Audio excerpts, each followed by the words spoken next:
Hello. Yeah. I've learned so much from you, and I've come so far. What about today? New things today, yes? Oh, yes. Deeper understanding about things today? Yes. That's the best part of this, isn't it? It really is. Because you don't have to start at the beginning. You could just be where you are, and it all begins to make sense all over again, doesn't Yeah. it? Yes. How do we stay there without you here all the time? Like, I listen to your videos, it's almost sick. I listen to your videos all the time. Because it's not a mental thing, it's a vibrational thing. Yes. All you have to do is what our friend was just demonstrating. All you have to do is remember what it feels like to be in alignment, and you're right back there again. Okay, that brings me to the one question, because honestly, my questions have been answered, just like you said. You will cover everything. I have a specific thing I have trouble with. It's really embarrassing. I have learned how to get on the high-flying disc, and I've gotten better at staying there longer. Now it's getting more intense, and when I fall hard. Good. And I have a really hard time getting back up there. Listen to your story, and the answer is in your story. I work hard to get on the high-flying disc, and I'm there, and I feel really good, and lots of momentum goes, and when I fall very hard. Now feel the intensity of your awareness of not being where you want to be. Oh, yeah. Well, of course, whatever you're focused on is just going to hold you there longer. If someone called you on the telephone and said, "Hello, you don't know me, I'm just calling to tell you I will never call you again," you'd say, Okay. all right. But if somebody you really care about calls and tells you that, you're going to fall hard. Yeah. You're going to take it harder. So the good news is, and this is the only thing you want to take away from the experience that you've just described, this matters to me. Yes. Feeling good really, really matters to me. And that's why we said good when you said how miserable you were. We love it when you say, "I'm consciously aware of the utter despair I feel when I'm not on the high-flying disc." We say, good, your guidance is alive and well, and that's going to serve you so well. If you said, "Oh, I get on the high-flying disc and it's great, and then I get off and it doesn't bother me that much," that would be a whole different conversation. True, true. Okay, and here's the sticking point. Like, Now listen to your words. I fall off, it feels Yeah. awful, I can't get back on, I'm stuck.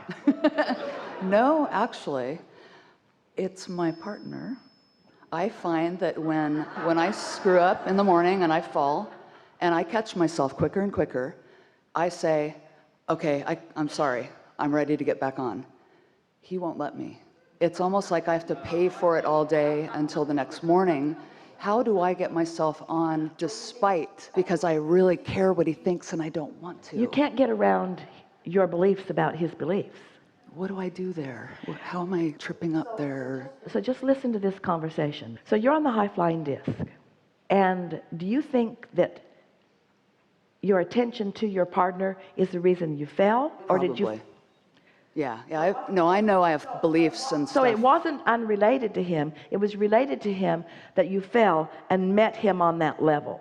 Now there's two of you with that kind of momentum. Of course it's going to last all day. Even if one of us really is like... Well, if you really were, you wouldn't have fallen. But you see, you're doing what we've been talking about here. You're living conditionally. When he's up there and you focus on him, the two of you stay there together. But if he's down here, you've got what is itis going on. Yeah, how do I avoid letting that affect me in here? First, by understanding it, by appreciating it, by not adding more words about it, by not trying to blame him about it. Now that's all what not to do. What to do is, we just have some questions for you. What do you prefer? Feeling good or not feeling good? Feeling good.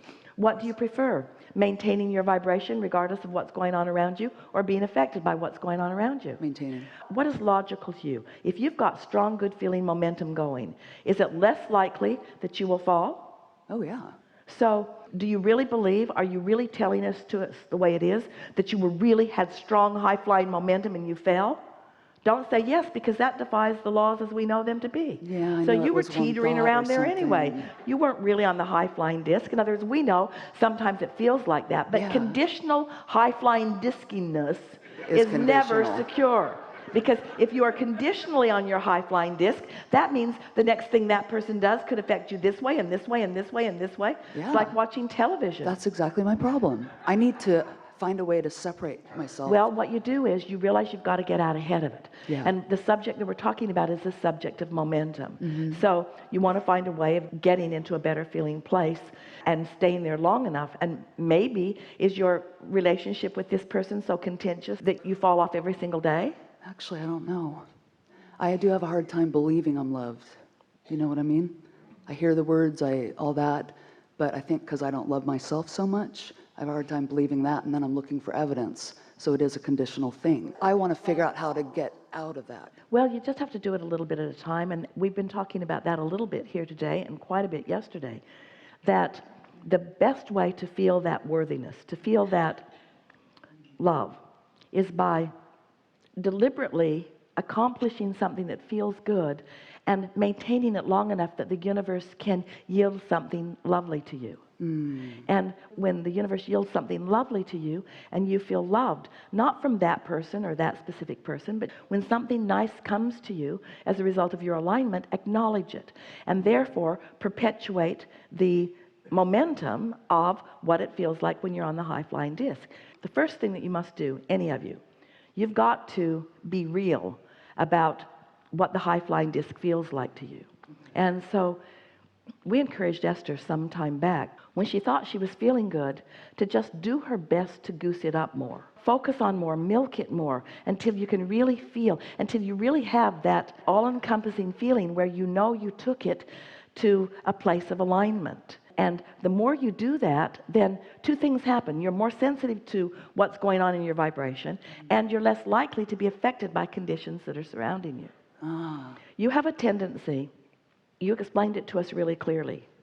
You love feeling good, but and not just you, almost everybody, Esther had no idea how much she depended upon Jerry's appreciation of her for her connection. She didn't know. She thought she was just in alignment all the time until he wasn't there focusing on her, and then she found out, ooh. Uh-oh. Yeah. So what happens is, as you are depending on someone else for feeling good, then they've got to be really stable. And if they are, then you can go a long time having a really good time. But if they're not stable, then you're up and down and up and down. And so then you begin pronouncing it their fault. Everyone sort of felt you do that when you first introduced the words "my boyfriend" to the conversation. In other words, I'm blaming him for the way that I feel. I recognize I'm in And this. so here's what it is. I want to be loved, and when I feel like he is, then I feel good and all is well. I want to be loved, and when he's not looking at me, when he's looking at something else, then I fall off my high-flying disc. You got it. And so the answer is to realize that you're looking for love in all the wrong places. And I've heard this for 10 years. But here you're going to hear it in a different way. Oh, good. You are going to hear it in such a different way. All of you are.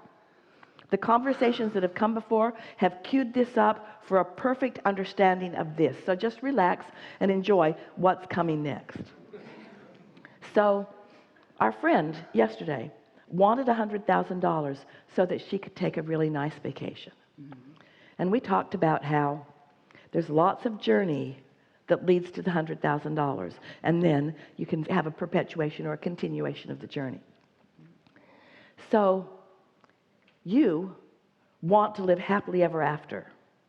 That's what you're looking for. In the same way she wanted $100,000, you want to live happily ever after. Yes. So you make this person the cornerstone of you living happily ever after.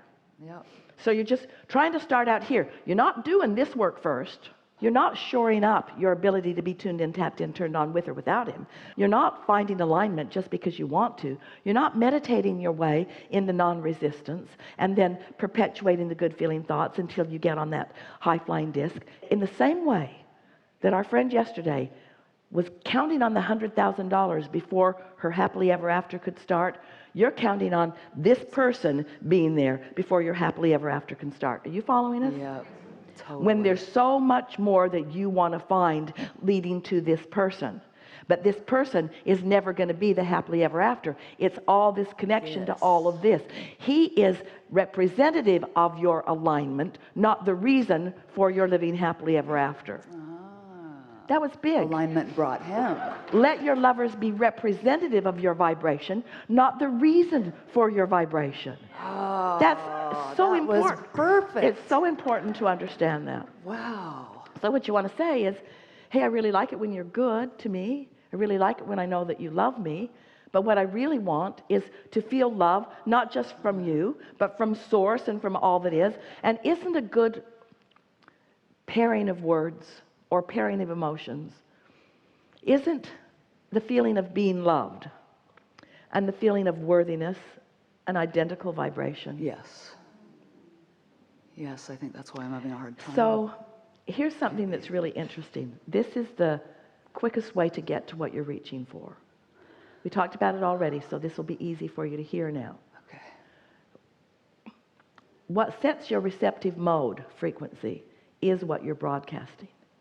Okay. So instead of looking for love, if you would just love. That's what he says. Well, listen to him.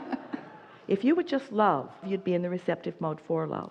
And then not just this person, but endless.